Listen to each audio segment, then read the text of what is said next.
Hello guys! So magandang araw po sa ating lahat guys. So gusto ko lang pong i-share sa inyo yung aming sinervisan dito sa General Trias, Cavite guys. Dito sa may Maki Sushi Roll. Isa itong Japanese resto.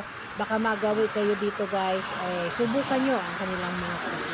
So Maki, baka naman. Joke lang po. So guys, kami na ang dati nga naglilinis dito guys. Ang last namin nalinis dito ay yung malapit sa CR. Ay sa cashier. Then ngayon naman, ito naman dito sa may bandang pinto guys.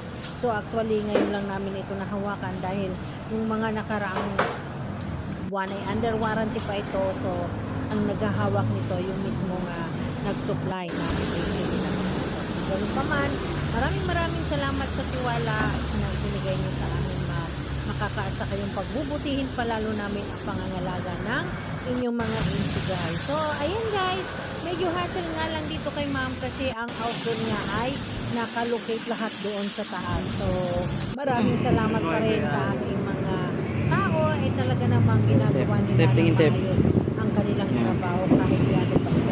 So guys, ito yung aircon guys. Natapos din namin yan guys ng araw Ito yung na yan. palibot natin At guys. si ma'am tuwan-tuwa siya sa aming trabaho ulit. At ayan na po at kami magpapaalam na. Bye! Ingat po tayong lahat!